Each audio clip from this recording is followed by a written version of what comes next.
ചർച്ച പരിപൂർണ പോസിറ്റീവായിരുന്നു. ഞങ്ങൾ വളരെ സംതൃപ്തരാണ്. പിണറായി സത്തിനെതിരെ എല്ലാവരും കൂടെ ഒരുമിച്ച് നിന്നുകൊണ്ട് മുന്നോട്ട് പോകണമെന്ന ഒരു കൃത്യമായ ധാരണയുണ്ടായിട്ടുണ്ട്. ഞങ്ങൾക്ക് പറയാനുള്ള എല്ലാ കാര്യങ്ങളും പറഞ്ഞിട്ടുണ്ട്, വിശദീകരിച്ചിട്ടുണ്ട്. ഞങ്ങളുടെ കാഴ്ചപ്പാടുകൾ വിശദീകരിച്ചിട്ടുണ്ട്. പിണറായി സത്തെ എങ്ങനെയാണ് നമ്മൾ തകർക്കേണ്ടത് എന്നതിനെക്കുറിച്ച് ഞങ്ങളുമായി ബന്ധപ്പെട്ട ആളുകളുടെ കാഴ്ചപ്പാടുകൾ വിശദീകരിച്ചിട്ടുണ്ട്, എല്ലാം വിശദീകരിച്ചിട്ടുണ്ട്. കോൺഗ്രസ് ലീഡർഷിപ്പ് ആ കാര്യം വളരെ ഗൗരവമായി മണിക്കൂറുകളോളം ഇരുന്ന് കേട്ട് ഞങ്ങൾ ചർച്ച ചെയ്തിട്ടുണ്ട്. ഇനി സ്വാഭാവികമായിട്ടും അവർ UDF ലീഡർഷിപ്പുമായി കൂടിയാലോചിച്ച് ഔദ്യോഗികമായിട്ടുള്ള ഒരു UDF മീറ്റിംഗിലൂടെ കാര്യങ്ങൾ തീരുമാനമാവും. UDFന്റെ ഭാഗമാക്കും, അങ്ങനെയാണോ ഉപാധി? അല്ല, അതെല്ലാം വന്ന് എന്താ പറയാ UDF മീറ്റിംഗിൽ തീരുമാനമാകും. തൃണമൂൽ എന്ന നിലയിൽ UDFൽ പ്രവേശിപ്പിക്കാൻ പറ്റുമെന്നാണോ അത് കഴിയില്ല എന്നാണോ കോൺഗ്രസ് പറഞ്ഞത്? അല്ലല്ല, അങ്ങനത്തെ ഒന്നും ആ രീതിയിലേക്കൊന്നും പോയിട്ടില്ല. ഞങ്ങൾക്ക് പറയാനുള്ളത് ഞങ്ങൾ പറഞ്ഞു, കോൺഗ്രസ് ലീഡർഷിപ്പിന് പറയാനുള്ളത് കോൺഗ്രസ് ലീഡർഷിപ്പ് പറഞ്ഞു. ഞങ്ങൾ പരസ്പരം രണ്ട് കൂട്ടരും വളരെ സംതൃപ്തരാണ്.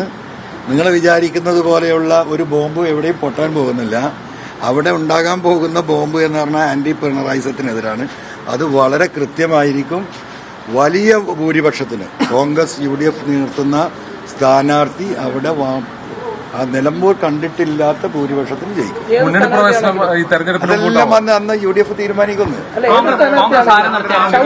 തീർച്ചയായിട്ടും. അല്ല, ഷൗക്കത്ത് എന്നല്ലല്ലോ, ഇവിടെ തെരഞ്ഞെടുപ്പ് തന്നെ പ്രഖ്യാപിച്ചിട്ടില്ല. നിങ്ങളിപ്പോൾ അത് അന്വേഷിച്ചിട്ടില്ലല്ലോ. എനിക്ക് പറയാൻ കഴിഞ്ഞുകൊണ്ടിരിക്കുന്നത് ചിലപ്പോൾ തെരഞ്ഞെടുപ്പ് എന്താ പറയുക, ഈ ഡ്രാഗിങ്ങിൽ ഞാൻ ആദ്യം പറഞ്ഞു, CPM-ഉം ഇലക്ഷൻ കമ്മീഷനും BJP-യും ചേർന്ന് തെരഞ്ഞെടുപ്പ് ഇല്ലാതാക്കാനുള്ള വലിയ ശ്രമം നടത്തും എന്ന് ഞാൻ പറഞ്ഞിട്ടുണ്ട്. നിങ്ങൾക്കറിയാം. അതിലേക്ക് കാര്യങ്ങൾ പോകുന്നുണ്ടോ എന്നുള്ളിടത്താണ് ഇപ്പൊ ഞാൻ നിൽക്കുന്നത്. അതോടെ തെരഞ്ഞെടുപ്പ് പ്രഖ്യാപിക്കട്ടെ എന്ന് അപ്പൊ നമുക്ക് ആലോചിക്കാം. ഇല്ല, നമുക്കങ്ങനെ പേര് എന്റെ സ്ഥാനാർത്ഥിയോ ഞാൻ പ്രതിനിധാനം ചെയ്യുന്ന പാർട്ടിയുടെ സ്ഥാനാർത്ഥിയോ അല്ലല്ലോ. പിന്നെ ഞാൻ എങ്ങനെയാ പേര് നിർദ്ദേശിക്കുന്നത്? ആഗ്രഹങ്ങൾ ലോകത്ത് എല്ലാവർക്കും, നിങ്ങൾക്കൊക്കെ എന്തൊക്കെ ആഗ്രഹമുണ്ട്, അതുപോലെ ആഗ്രഹം എല്ലാവർക്കും ഉണ്ടാവില്ല. എല്ലാ ആഗ്രഹവും നടക്കുമോ? ഇല്ലല്ല, അങ്ങനെ സ്ഥാനാർത്ഥി നിർണയ ചർച്ചയിലേക്കേ കടന്നിട്ടില്ല. ഞങ്ങൾ പൊളിറ്റിക്കൽ ആയിട്ടുള്ള ഡിസ്കഷനാണ്. ജോയിയുടെ പേര് താങ്കൾ മുന്നോട്ട് വെക്കണം. താങ്കൾ അവിടെ സിറ്റിംഗ് MLA ആയിരുന്നു, താങ്കൾക്ക് അവിടെ ജനസ്വാധീനമുണ്ട്. അപ്പോൾ ജോയിയാണ് കൂടുതൽ സാധ്യത, വിജയിക്കാൻ സാധ്യത നടത്തലാണ് ജോയിയുടെ പേര്. അങ്ങനത്തെ ഒരു ഡിസ്കഷൻ തന്നെ ഉണ്ടായിട്ടില്ലെന്ന് നേരത്തെ പറഞ്ഞ നിങ്ങളൊക്കെ കേട്ടതല്ലേ. ഒരു പ്രാവശ്യം വന്ന് ഞാൻ സൂചിപ്പിച്ച എന്താ ഒരു ഡിമാൻഡ് റിക്വസ്റ്റ് പറഞ്ഞ്, it is only A request. മനസ്സിലായില്ലേ? അത് റിക്വസ്റ്റ് ആർക്കും നടത്താം, അത് കഴിഞ്ഞു പോയി. ഇന്നത്തെ ചർച്ചയിൽ കേരളത്തിലെ രാഷ്ട്രീയം, വരാനിരിക്കുന്ന 26-ലെ തെരഞ്ഞെടുപ്പും അതിന്റെ ഭാഗമായി മുന്നോടിയായി നടക്കുന്ന പഞ്ചായത്ത് തെരഞ്ഞെടുപ്പും ഇപ്പോൾ നടക്കാൻ പോകുന്ന നിലമ്പൂർ തെരഞ്ഞെടുപ്പും മാത്രമേ ചർച്ചയായത്. ഒരു കാൻഡിഡേറ്റ്സും അവിടെ ഡിസ്കഷൻ ആയിട്ടില്ല. തൃണമൂൽ കോൺഗ്രസ് നേതാവായി തന്നെ UDFൽ ഉണ്ടാകുമോ? എന്തപ്പോ അങ്ങനെ ചോദിച്ചാൽ നമുക്കതിൽ പറയാൻ എന്താ പറയാ, സ്വാഭാവികമായിട്ട് നമ്മളൊരു പ്രസ്ഥാനമായിട്ട് പോകുമ്പോൾ അതെല്ലാം വിട്ടെറിഞ്ഞുകൊണ്ട് നമുക്ക് പോകാൻ കഴിയും. അത് വേറെ വിഷയമല്ലേ.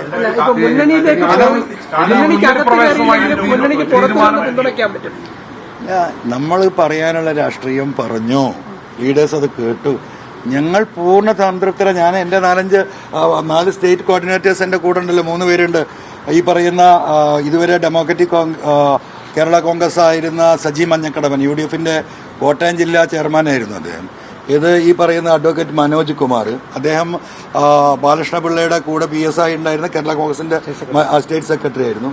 അംസ പറക്കാട്ടിൽ മുസ്ലിം ലീഗിൽ നിന്ന് വന്ന മുസ്ലിം ലീഗിന്റെ എറണാകുളം ജില്ലാ പ്രസിഡന്റായിരുന്നു. ഇങ്ങനെ വിവിധ ജില്ലകളിൽ നിന്നുള്ള ബാലു സാറ് കൂടെയുണ്ട്, പ്രൊഫസർ. അപ്പൊ ഇങ്ങനെ എല്ലാവരും കൂടിയിട്ടുള്ളൊരു പാർട്ടിയാണിത്. കേരളത്തിലെ 14 ജില്ലയിലും ഞങ്ങൾക്ക് കമ്മിറ്റിയായി, ഏകദേശം 86ഓളം നിയോജകമണ്ഡലം കമ്മിറ്റിയായി, 300-ൽ പരം പഞ്ചായത്തുകളെ കമ്മിറ്റിയായി, വാർഡ് കമ്മിറ്റിയായി, വിപുലമായ ഒരു രാഷ്ട്രീയ പാർട്ടിയായി നമ്മൾ മുന്നോട്ട് പോവുകയാണ്.